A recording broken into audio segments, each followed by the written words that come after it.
الحمد لله الذي أحيانا بعدما أماتنا وإليه النشور.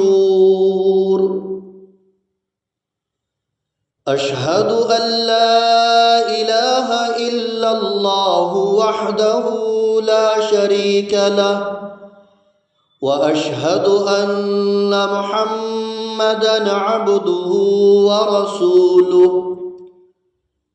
سبحان الله والحمد لله ولا إله إلا الله والله أكبر، ولا حول ولا قوة إلا بالله العلي العظيم. اللهم اغفر لي